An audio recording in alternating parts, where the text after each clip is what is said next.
நம்ம இன்றைக்கி வீட்டிலையே ஈஸியாக டேஸ்டியாக ப்ரௌனி எப்படி செய்யலான்னு பார்க்கலாம். Hi friends, welcome to 90s Jana channel. என்னோடய சேனலை ஃபஸ்ட் டைம் பார்க்குறவங்க சப்ஸ்கிரைப் பண்ணிவிட்டு பக்கத்தில் இருக்கிற பெல் பட்டன் அழுத்திக்கோங்க. வாங்க இப்போ ப்ரௌனி எப்படி செய்யலான்னு பார்க்கலாம். அதுக்கு நான் இப்போது ரூம் டெம்பரேச்சரில் இருக்கிற ஒரு 2 ஸ்பூன் அளவு பட்டர் சேர்த்துருக்கேன். 2 ஸ்பூன் அளவு ஸ்மெல் இல்லாத சன்ஃப்ளவர் ஆயில் சேர்த்துருக்கேன். நான் இன்றைக்கி யூஸ் பண்ணுற ஸ்பூன் சூப் குடிக்கிற ஸ்பூன் யூஸ் பண்ணியிருக்கேன். ஃபுல்லாக நீங்கள் எண்ணெய் சேர்த்தும் பண்ணலாம், இல்லை வெண்ணெய் சேர்த்தும் பண்ணலாம். இப்போது பவுடர் பண்ண சுகர் நம்ம எந்த ஸ்பூனில் பட்டர் எண்ணெயெல்லாம் அளந்தோமோ அதே ஸ்பூனில் 4 ஸ்பூன் அளவு பவுடர் சுகர் சேர்த்துருக்கேன். ஒயிட் சுகரை மிக்சியில் அரைச்சி கண்டிப்பாக பவுடர் பண்ணி சேர்த்துக்கோங்க. இப்போ இதை நல்லா கலந்துக்கலாம். நாம் சேர்த்துருக்கிற பவுடர் சுகர் பட்டர் ஆயில் எல்லாம் நல்லா மிக்ஸ் ஆகிற அளவு நல்லா கலந்துக்கலாம். நல்லா கலந்ததுக்கப்புறமா வெண்ணிலா எசன்ஸ் கொஞ்சம் சேர்த்துக்கலாம். பாருங்கள், ஒரு 5-6 ட்ராப்ஸ் அளவு வெண்ணிலா எசன்ஸ் சேர்த்துக்கோங்க. இப்போ இதையும் நல்லா கலந்துக்கலாம். இப்போ இதில் மைதா மாவு சேர்த்துக்கலாம். நாம் எந்த ஸ்பூன் வச்சு அளந்துருக்கோமோ அதே ஸ்பூனில் 5 ஸ்பூன் அளவு மைதா மாவு எடுத்துக்கலாம். 4 ஸ்பூன் பட்டர் எடுத்துருந்தீங்கன்னா 4 ஸ்பூன் சுகர் பவுடர், 5 ஸ்பூன் மைதா மாவு எடுத்துக்கணும். சேர்த்துட்டு இதை கொஞ்சம் லைட்டாக கலந்துக்கலாம். உப்பு, பேக்கிங் சோடா எதுவுமே நான் இன்றைக்கி சேர்க்கலை. நீங்கள் தேவைன்னா கொஞ்சமாக உப்பு மட்டும் சேர்த்துக்கோங்க. இப்போ இதில் கொக்கோ பவுடர் சேர்த்துக்கலாம். அதே ஸ்பூனில் 3 ஸ்பூன் அளவு கொக்கோ பவுடர் சேர்த்துக்கலாம். இப்போ இதை எல்லாத்தையும் நல்லா ஸ்பூனாலேயே கலந்துக்கலாம். பாருங்கள், எல்லா மாவும் நல்லா ஒட்டி சேர்ந்து வர மாதிரி நல்லா ஸ்பூன் வச்சு கலந்து விட்டுக்கணும். இந்த அளவு கலந்ததுக்கப்புறமா 4 ஸ்பூன் அளவு பால் சேர்த்துக்கலாம். காய்ச்சி ஆற வச்ச பால் சேர்த்துக்கலாம். அந்த 4 ஸ்பூன் பாலையும் மொத்தமாக சேர்க்காமல் ஃபஸ்ட்டு 2 ஸ்பூன் பால் சேர்த்துட்டு ஃபஸ்ட்டு நல்லா மிக்ஸ் பண்ணிக்கலாம். இப்போ பாருங்கள், நான் இன்னொரு ஸ்பூன் பால் சேர்த்துருக்கேன்.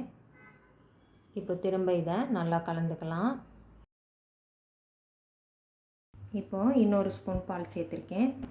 நீங்கள் ஃபஸ்ட்டு 2 ஸ்பூன் சேர்த்து மிக்ஸ் பண்ணிவிட்டு அப்புறம் எவ்வளோ தேவைப்படுதுன்னு பார்த்துட்டு சேர்த்துக்கோங்க. 4 ஸ்பூன் பால் சேர்த்துட்டு எல்லாத்தையும் நல்லா கலந்துக்கலாம்.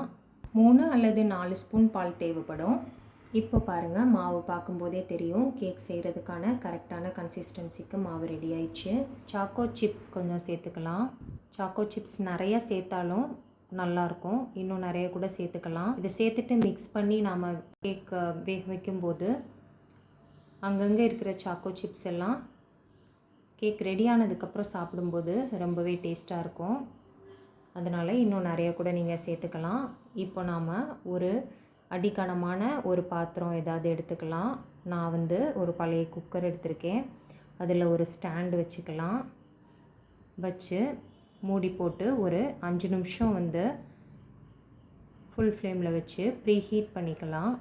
இப்போ நாம் எதில் கேக் செய்ய போகிறோமோ அதில் நல்லா பட்டர் அப்ளை பண்ணி ரெடி பண்ணி வச்சுக்கலாம். பாருங்கள், நான் இந்த மாதிரி சின்ன சின்ன பவுலில் செய்ய போகிறேன். மொத்தமாக ஒரே இதாக வைக்காமல் இந்த மாதிரி குட்டி குட்டி கப்பாக எடுத்து வச்சுருக்கேன் கேக் வைக்கிறதுக்கு. பட்டர் அப்ளை பண்ணதுக்கப்புறமா இந்த மாதிரி சுற்றி கொஞ்சம் மைதா மாவை தூவிக்கணும். இந்த மாதிரி செய்கிறதுனால கேக் ஒட்டாமல் நமக்கு நல்லா எடுக்கும்போது தனியாக நல்லா வரும். இந்த மாதிரி வீட்டில் உள்ள கப்பெல்லாம் எடுத்து செய்யும்போது கொஞ்சம் கிட்டத்தட்ட எல்லாம் ஈக்குவல் அளவாக இருக்க மாதிரி வச்சாதான் ஒரே மாதிரி வெந்து வரும்.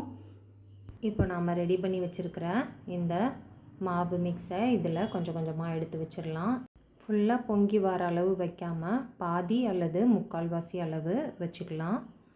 இந்த மாதிரி எல்லா பவுல்லையும் எடுத்து வச்சுக்கலாம். எல்லா கப்லையும் நான் பாதி பாதி அளவு எடுத்து வச்சுருக்கேன். எல்லா மாவையும் எல்லா பவுல்லையும் வச்சதுக்கப்புறமா ஒவ்வொன்றுலையும் நம்மளுக்கு பிடிச்ச எதையாவது மேலே சேர்த்துக்கலாம். அதாவது நான் இதில் நல்லா இந்த மாதிரி தட்டி விட்டுட்டு பாதாம் சேர்த்துருக்கேன், சின்ன சின்னதாக கட் பண்ணி. இந்த பவுலில் இந்த மாதிரி தட்டி விட்டுட்டு கிஸ்மிஸ் கட் பண்ணி சேர்த்துருக்கேன். அடுத்த கப்பில் வால்நட் சின்ன சின்னதாக கட் பண்ணி சேர்த்துருக்கேன். அது அப்புறம் எடுத்து நல்லா கொஞ்சம் தட்டி விட்டுக்கலாம். இப்போ இந்த கப்பில் பிஸ்தா கொஞ்சமாக சின்ன சின்னதாக கட் பண்ணி சேர்த்துருக்கேன். இந்த கப்பில் இந்த மாதிரி லைட்டாக தட்டி விட்டுட்டு சாக்கோ சிப்ஸ் மேலே சேர்த்துருக்கேன். இப்போ குக்கர் ஓப்பன் பண்ணி நாம் எடுத்து வச்சு ரெடி பண்ணி வச்சுருக்கிற எல்லா கப்பையும் உள்ளே வச்சிடலாம். குக்கரில் எந்த அளவு பிடிக்குமோ அந்த அளவு மட்டும் வச்சுக்கோங்க. முடிஞ்ச அளவு ஸ்டாண்டை தொட்டு வைக்கிற அளவு மட்டும் வச்சுக்கோங்க.